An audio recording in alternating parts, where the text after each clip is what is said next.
চোপড়া থেকে নেপাল সীমান্ত শেষ পর্যন্ত পালানোর পথে গ্রেফতার গোপাল ভৌমিক। উত্তর দিনাজপুরের রাজনৈতিক মহলে এখন এই ঘটনাই সবথেকে বড় চর্চার বিষয়। বহুদিন ধরেই একাধিক অভিযোগে ঘেরা এই তৃণমূল নেতার বিরুদ্ধে এলাকায় ক্ষোভ জমছিল, কিন্তু অভিযোগ উঠলেও প্রশাসনিকভাবে কোনো বড় পদক্ষেপ দেখা যায়নি বলে দাবি বিরোধীদের। অবশেষে রাজনৈতিক পালা বদলের পর নেপালে পালানোর চেষ্টা করার সময় তাকে গ্রেফতার করেছে পুলিশ। সোমবার ওই তৃণমূল নেতাকে আটক করে চোপড়া থানায় নিয়ে আসা হয়। আর এই ঘটনাকে ঘিরেই নতুন করে সামনে এসেছে সীমান্ত রাজনীতি, প্রশাসনিক প্রভাব, পঞ্চায়েত ক্ষমতার অপব্যবহার এবং উত্তরবঙ্গের চা বাগান ঘিরে বহু পুরনো অভিযোগ। স্থানীয়দের দাবি, গোপাল ভৌমিক শুধুমাত্র একজন রাজনৈতিক কর্মী ছিলেন না, কার্যত চোপড়া অঞ্চলে তিনি ছিলেন এক প্রভাবশালী ক্ষমতার কেন্দ্র। তিনি চোপড়া পঞ্চায়েত সমিতির সভাপতির স্বামী, কিন্তু এলাকায় দীর্ঘদিন ধরে অভিযোগ ছিল প্রশাসনিক সিদ্ধান্ত থেকে শুরু করে সাধারণ মানুষের কাজকর্ম সব ক্ষেত্রেই সভাপতির থেকে বেশি সক্রিয় ভূমিকা নিতেন গোপাল ভৌমিক নিজে। অনেকের কথায় পঞ্চায়েত অফিসে গেলে নির্বাচিত প্রতিনিধির বদলে তার সঙ্গেই কথা বলতে হতো। ফলে সাধারণ মানুষ মনে একটা ধারণা তৈরি হয়েছিল যে প্রকৃত ক্ষমতা অন্য কারো হাতে নয়, গোপাল ভৌমিকের হাতেই কেন্দ্রীভূত। বিরোধী রাজনৈতিক দলগুলোর অভিযোগ আরও গুরুতর। তাদের দাবি, দীর্ঘদিন ধরে এলাকায় নানা অনৈতিক কাজের সঙ্গে গোপাল ভৌমিকের নাম জড়িয়েছিল। জমি দখল, রাজনৈতিক প্রভাব খাটিয়ে আর্থিক সুবিধে আদায়, চা বাগানের শ্রমিকদের ওপর চাপ সৃষ্টি, স্থানীয় ব্যবসায়ীদের নিয়ন্ত্রণ, এমন একাধিক অভিযোগ বহুবার উঠেছে। কিন্তু রাজনৈতিক প্রভাবের কারণে প্রশাসন কার্যত নীরব ছিল বলে দাবি বিরোধীদের। যদিও এসব অভিযোগ আদালতে এখনো প্রমাণিত নয়, তবুও এলাকায় দীর্ঘদিন ধরে এই নিয়ে চাপা ক্ষোভ ছিল। চোপড়া এলাকা ভৌগোলিকভাবে অত্যন্ত গুরুত্বপূর্ণ। উত্তরবঙ্গের এই অঞ্চল বিহার এবং নেপাল সীমান্তের খুব কাছাকাছি হওয়ায় এখানে সীমান্ত কেন্দ্রিক নানা অবৈধ কার্যকলাপের অভিযোগ বহুদিন ধরে রয়েছে। রাজনৈতিক বিশ্লেষকদের মতে সীমান্তবর্তী এলাকায় রাজনৈতিক প্রভাবশালী ব্যক্তিরা অনেক সময় প্রশাসনিক দুর্বলতার সুযোগ নিয়ে নিজেদের প্রভাব বিস্তার করেন। পাচার চক্র, অবৈধ ব্যবসা, স্থানীয় অর্থনীতির ওপর নিয়ন্ত্রণ, সবকিছু মিলিয়ে এই ধরনের অঞ্চলে রাজনীতি অনেক বেশি জটিল হয়ে ওঠে। গোপাল ভৌমিকের বিরুদ্ধে ওঠা অভিযোগগুলো সেই বাস্তবতারই প্রতিফলন বলে মনে করছেন অনেকে। পুলিশ সূত্রে খবর, সাম্প্রতিক সময়ে তার বিরুদ্ধে থাকা একাধিক পুরনো মামলার তদন্ত নতুন করে সক্রিয় হয়। তদন্তের চাপ বাড়তেই তিনি এলাকা ছেড়ে পালানোর চেষ্টা করেন বলে অভিযোগ। নজরদারি চালিয়ে পুলিশ জানতে পারে তিনি নেপালের দিকে যাওয়ার চেষ্টা করছেন। তারপরই অভিযান চালিয়ে তাকে আটক করা হয়। এই ঘটনায় প্রশ্ন উঠছে, কেন নেপাল?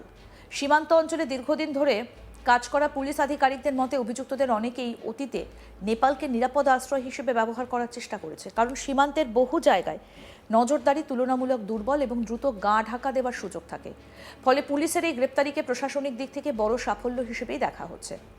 গোপাল ভৌমিককে ঘিরে আরেকটা গুরুত্বপূর্ণ বিষয় হলো তথাকথিত প্রক্সি প্রশাসনের অভিযোগ।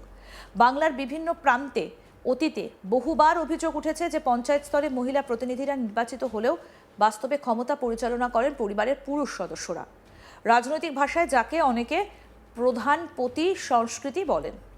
চোপড়াতেও সেই একই চিত্র দেখা গিয়েছিল বলে অভিযোগ। স্থানীয়দের দাবি, নির্বাচিত প্রতিনিধি থাকলেও বহু গুরুত্বপূর্ণ সিদ্ধান্ত নিতেন গোপাল ভৌমিক।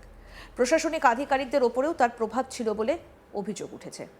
সমাজবিজ্ঞানীরা বলছেন, এই ঘটনা আবার সামনে আনলো নারী রাজনৈতিক ক্ষমতায়নের বাস্তব সমস্যা। শুধুমাত্র সংরক্ষণ দিলেই হয় না, নির্বাচিত মহিলা প্রতিনিধিদের স্বাধীনভাবে কাজ করার পরিবেশও তৈরি করতে হয়। না হলে প্রকৃত ক্ষমতা পরিবারের পুরুষ সদস্যদের হাতেই থেকে যায়। চোপড়ার ঘটনাকে তাই অনেকেই বৃহত্তর রাজনৈতিক সংস্কৃতির সমস্যার উদাহরণ হিসেবে দেখছেন। উত্তরবঙ্গের চা বাগান এলাকাগুলোতে গোপাল ভৌমিকের প্রভাব নিয়েও দীর্ঘদিন ধরে আলোচনা ছিল। অভিযোগ, শ্রমিকদের সংগঠন, কাজের বন্টন এবং স্থানীয় অর্থনৈতিক কার্যকলাপে তার প্রভাব ছিল যথেষ্ট। চা শিল্প দীর্ঘদিন ধরে আর্থিক সংকটে ভুগছে। শ্রমিকদের জীবনযাত্রা অত্যন্ত কঠিন। সেই পরিস্থিতিতে রাজনৈতিক প্রভাবশালী ব্যক্তিরা অনেক সময় শ্রমিকদের ওপর নিয়ন্ত্রণ তৈরি করতে সক্ষম হন বলে অভিযোগ। স্থানীয় শ্রমিক সংগঠনগুলির একাংশের দাবি, চা বাগানে বহু সময় রাজনৈতিক চাপের পরিবেশ তৈরি হতো। যদিও এই সমস্ত অভিযোগ এখনও তদন্ত সাপেক্ষ, তবুও এলাকায় এই নিয়ে দীর্ঘদিন ধরে ক্ষোভ জমেছিল। গোপাল ভৌমিকের গ্রেফতারির পর এখন রাজনৈতিক মহলেও তীব্র প্রতিক্রিয়া শুরু হয়েছে। বিরোধীদের দাবি, এতদিন রাজনৈতিক ছত্রছায়ার কারণেই তার বিরুদ্ধে ব্যবস্থা নেওয়া হয়নি। প্রশাসন সব জানত, কিন্তু পদক্ষেপ নেয়নি।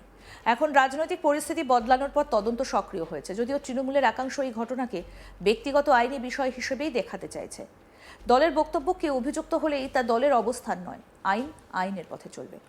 কি বলছেন বিজেপি নেতা শঙ্কর সরকার, শুনব।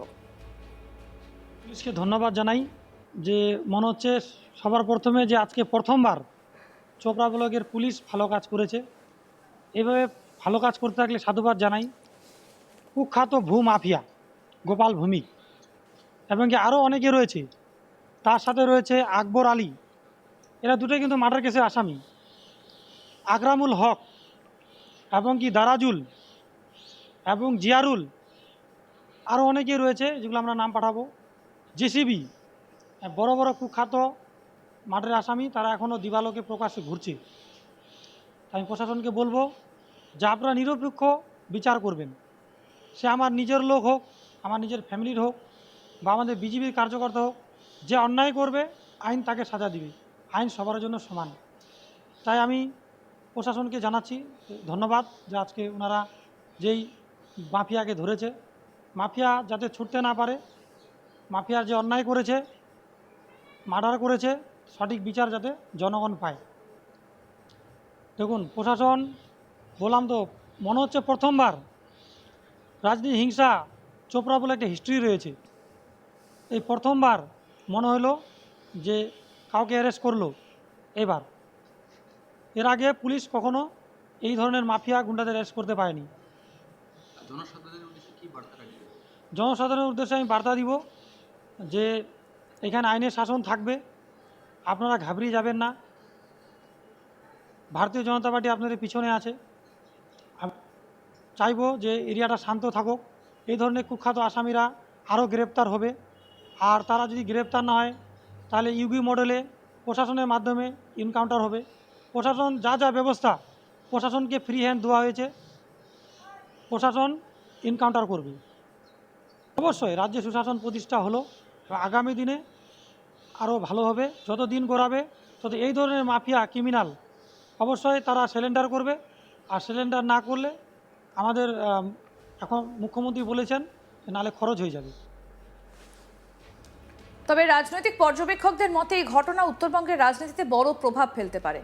কারণ দীর্ঘদিন ধরে স্থানীয় স্তরে প্রভাবশালী নেতাদের বিরুদ্ধে অভিযোগ উঠলেও সাধারণ মানুষের মধ্যে একটা ধারণা তৈরি হয়েছিল যে রাজনৈতিক যোগাযোগ থাকলে প্রশাসনিক ব্যবস্থা এড়িয়ে যাওয়া যায়। গোপাল ভৌমিকের গ্রেফতারি সেই ধারণায় ধাক্কা দিতে পারে। চোপড়ার সাধারণ মানুষের মধ্যেও এই ঘটনা নিয়ে নানা প্রতিক্রিয়া দেখা যাচ্ছে। আকাঙ্ক্ষ বলছেন, প্রকাশ্যে স্বস্তি প্রকাশ করেছেন। তাদের দাবি দীর্ঘদিন ধরে এলাকায় একটা অঘোষিত ভয়ের পরিবেশ ছিল, সাধারণ মানুষ মুখ খুলতে সাহস পেত না। আবার অন্য একটা অংশের মধ্যে রাজনৈতিক প্রতিহিংসার কারণেও পুরনো অভিযোগ সামনে আনা হতে পারে। ফলে সত্যিটা আদালতের তদন্তেই স্পষ্ট হওয়া দরকার। স্থানীয় এক ব্যবসায়ীর কথায় সবাই জানতো এলাকায় কি চলছে, কিন্তু কেউ কিচ্ছু বলতো না। এখন যদি নিরপেক্ষ তদন্ত হয় তাহলে অনেক কিছু সামনে আসবে। আবার এক তৃণমূল সমর্থকের দাবি রাজনৈতিক উদ্দেশ্য নিয়েই এসব হচ্ছে। তদন্ত হোক, সত্যি সামনে আসুক।